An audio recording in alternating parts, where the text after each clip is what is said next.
ಯಾವ್ರದವ್ರಿ ನೀವು? ಬಿಜಾಪುರ ಆಶ್ರಮ ಸಿದ್ದೇಶ್ವರ ಆಶ್ರಮ. ಈಗ ಇಲ್ಲೇ ಇರ್ಲಿಕ್ಕೆ ಇಲ್ಲೇ ಇದ್ರೇನ್ರಿ? ಇಲ್ಲೇ ಬಂದ ಇರ್ತೇವ್ರಿ, ಇಲ್ಲೇ ಇರ್ತೇವೆ, ಬರ್ತೇವೆ, ಹೋಗ್ತೇವೆ. ಹಾಂ, ಏನು ಅನ್ನಿಸ್ತದ್ರಿ ಮಠದ ಬಗ್ಗೆ, ಇಲ್ಲಿ ದಾಸೋಹದ ಬಗ್ಗೆ ಅದು ನಿಮಗೆ? ಎಲ್ಲ ದಾಸೋಹದ ಭಾಳ ಚಂದ ಅದ, ಎಲ್ಲ ಭಾಳ ಒಳ್ಳೇದದ, ಎಲ್ಲ ಭಕ್ತಿ ಅದ. ಮತ್ತು ದಾಸೋಹ ನಿರಂತರ ರೀ. ಮತ್ತು ಅವ್ರು ಹೇಳ್ಯಾರ್ರಿ, ಹೊಟ್ಟೆ ಹಸುವಾದ್ರ ಎಲ್ಲಿ ಹೋಗ್ಬೇಕು, ಇವೇ ಮೂರು ಕೂಡ ಲಕ್ಷಣ ಮಠಕ್ಕೆ ಹೋಗ್ಬೇಕು. ಎತ್ತಿ ಹಸುವಾದ್ರ ಸಿದ್ಧಾರ್ಥ ಮಠಕ್ಕೆ ಹೋಗ್ಬೇಕು. ಮದುವೆ ಹೇಳ್ಬಿಟ್ಟಾರ. ಜ್ಞಾನ ಬೇಕಾಯ್ತ ಸಿದ್ಧಾರ್ಥ ಮಠಕ್ಕೆ ಹೋಗು. ಹೊಟ್ಟೆ ಹಸುವಾಗಿತ್ತ ನೋಡ್ರಿ ರಾತ್ರಿ ಊಟ ಅಂದ್ರೆ ಇವೇ ಎಲ್ಲ ಲಕ್ಷಣ ಸಿದ್ಧಿ. ಅದ್ರಾಗ ಇವ ಸಿದ್ಧಿ ಪುರುಷ ರೀ. ಹಾಂ, ಹೂವು ಅಂತ ರಿವ್ಯೂ ನಿಂದಿರ್ಸದವ, ತನ್ನ ಹಸ್ತು ರಥ ಮಾಡಿ ಕಕ್ಕಳ ಮೀರಿ ಕಳೆದವ, ತನ್ನ ಏನು ಕಮರಿ ಕೊಳದಾಗ ಅನುಷ್ಠಾನ ಮಾಡಿ ಬಂದಂಥ ಸಾಕ್ಷಾತ್ ಮಲ್ಲಯ್ಯನ ಕಂಡವ್ರಿ ಇವ. ಜಗತ್ತಿನಾಗ ಯಾವ ಜ್ಞಾನಿನೂ ಮಲ್ಲಯ್ಯನ ಕಂಡಿಲ್ಲ. ಮಲ್ಲಯ್ಯನಿಗೆ ನೋಡ್ದವಂದ್ರೆ ಇವ ಒಬ್ಬನೇ ಹೇಳ್ತಾರೆ. ಮತ್ತು ಹೋಗು ರೈಲ್ವೆ ನಿಂದಿರ್ಸದವ, ತನ್ನ ಹಸ್ತ ರಥ ಮಾಡಿ ಕಕ್ಕಳ ಮೀರಿ ಕಳೆದವ. ಸುಮಾತು ಅಂದ್ರಿ ಅಲ್ಲಿ ಸಾಕ್ಷಾತ್ ಮಲ್ಲಯ್ಯನ ಕಡೆ ವರ ಪಡ್ಕೊಂಡು ಬಂದಾನ್ರಿ ಅಲ್ಲಿ. ಮತ್ತು ಅದು ಸುಮಾತು ಅದು ಭಾಳ ಏನು ಮಹಿಮಾ. ಹ್ಞೂ ರೀ, ಹಾಂ, ಕಬರಿ ಮಠ ಸಿರ್ಸಲ್ದಾಗ ರೀ.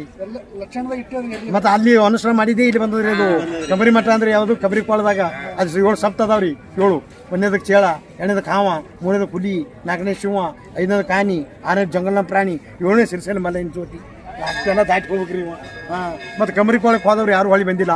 ಕಮರಿ ಕೊಳಕ್ಕೆ ಹೋಗಿ ಅನುಷ್ಠಾನ ಮಾಡಿ ಮಲ್ಲಯ್ಯನ ಕಡೆ ವರ ಪಡೆದು ಬಂದವ ಜಗತ್ತಿನಾಗಂದ್ರೆ ಲಚ್ಚಾಣ ಸಿದ್ಧಲಿಂಗ ಒಬ್ಬನೇ ಕಲಾಸ ಆಗೋಯ್ತು ನೋಡಿ. ಯಾರು ಹೋಗಿಲ್ಲ ಇಲ್ಲಿ, ಹೋದವ್ರು ಹೊಳಿ ಬಂದಿಲ್ಲ. ಆಕೆನೇ ಆತ್ಮದೇನೇ ಬರಲಿಲ್ಲ. ಹಾಂ, ಇದು ಹೇಳ್ರಿ. ಅದಕ್ಕಾಗಿ ನಿಮಗೆ ಹೇಳ್ತೀನಿ, ನಿಜವಾಗಿ ಅನ್ನೋದು ಗುರುನೋವು ಎಲ್ಲಕ್ಕಿಂತ ದೊಡ್ಡದು. ಅದಕ್ಕೆ ಅವ್ರು ಹೇಳ್ಯಾರಲ್ಲಿ, ನರ ಜನ್ಮವನ್ನು ತೊರೆದು ಹರ ಜನ್ಮವನ್ನು ಮಾಡಿದ ಗುರುವೆ, ಭವಬಂಧನವು ಬಿಡಿಸಿ ಪರಮ ಸುಖ ತೋರಿದ ಗುರುವೆ, ಭವಿ ಎಂಬುದು ತೊರೆದು ಭಕ್ತಿ ಎಂದೆನಿಸಿದ ಗುರುವೆ, ಚನ್ನ ಮಲ್ಲಿಕಾರ್ಜುನ ತಂದೆನ ಕೈ ವಶಕ್ಕೆ ಕೊಟ್ಟ ಗುರುವೆ, ಶರಣು ಶರಣಾರ್ಥಿ. ನರ ಹೋಗಿ ಹರ ಮಾಡಿದವ್ರು ಜಗತ್ತಿನಾಗ ಯಾರು ಅವ್ವಲ್ಲ, ಅಪ್ಪಲ್ಲ, ಬ್ರಹ್ಮಲ್ಲ, ವಿಷ್ಣು ಅಲ್ಲ, ಮಹೇಶ್ವರ ಅಲ್ಲ. ನರ ಹೋಗಿ ಹರ ಮಾಡಿದವರು ಗುರುನೇ, ಅಂಗಮಯ ಹೋಗಿ ಲಿಂಗಮಯ ಮಾಡಿದವರು ಗುರುನೇ, ಪ್ರಾಣಮಯ ಹೋಗಿ ಪ್ರಸಾದಮಯ ಮಾಡಿದವರು ಗುರುನೇ, ಮೋಸಮಯ ಹೋಗಿ ಮಂತ್ರಮಯ ಮಾಡಿದವರು ಗುರುನೇ. ಇವೆಲ್ಲ ಮಾಡಿದವರು ಯಾರು? ಗುರುನೇ. ಗುರುನಿಕ್ಕಿಂತ ಜಗತ್ತಿನ ದೊಡ್ಡವರು ಯಾರು ಇಲ್ಲ ಅಂತ ಹೇಳಿಬಿಟ್ಟಾರ. ಅದಕ್ಕೆ ಗುರುನೇ ಎಲ್ಲಕ್ಕಿಂತ ದೊಡ್ಡವ. ಇವತ್ತು ಹಗಲ ತಿನ್ನಿಸೋ ಕತ್ತಲ ಸೂರ್ಯ ಕಳಿಬೋದು, ರಾತ್ರಿ ಕತ್ತಲ ಚಂದ್ರಮ್ಮ ಕಳಿಬೋದು. ಆ ರೀ ಶರೀರ ಎಂಬುವಂಥ ಮನೆಯೊಳಗಿನ ಕತ್ತಲ ಗುರು ಬಿಟ್ಟಿನ ಯಾರಿಗೆ ಕಳೀಲಿಕ್ಕೆ ಸಾಧ್ಯವಿಲ್ಲ. ಅವು ಗುರುನೇ ಬೇಕಾಗ್ತವೆ. ಇವ ಈ ಬ್ರಹ್ಮಾಂಡದ ಕತ್ತಲ ಇವರಿಬ್ಬರು ಕಳೀತಾರೆ. ಪಿಂಡಾಂದ ಕತ್ತಿ ಕಳಿಬೇಕಾದ್ರೆ ಗುರುನೇ ಬೇಕು. ಬ್ರಹ್ಮಾಂಡದ್ದು ಸೂರ್ಯ ಚಂದ್ರ. ಈ ಪಿಂಡಾಂಡದೊಳಗೆ ಕತ್ತಲು ಬಿದ್ದದು ಅದು ಯಾವುದು? ಅಜ್ಞಾನ.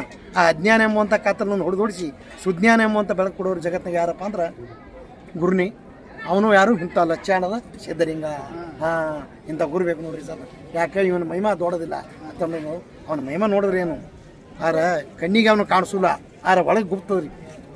ಮಹಿಮಾ ಅಂತಿಂಥ ಪುರುಷ ಅಲ್ಲ, ಅಗಾಧ ಪುರುಷ ಅದು. ಅದಕ್ಕೆ ಅವ್ರು ಹೇಳ್ತಾರೆ ಲಚ್ಚಾಣದ ಸಿದ್ಧಲಿಂಗ. ನಮ್ಮ ಮಹಿಮಾ ಸುಮ್ಮ ಮಾಡ್ಯಾರ. ಮತ್ತೆ ದಾಸೋಗದ 1ನೇ ನಂಬರ್ ಅದ್ರಿ.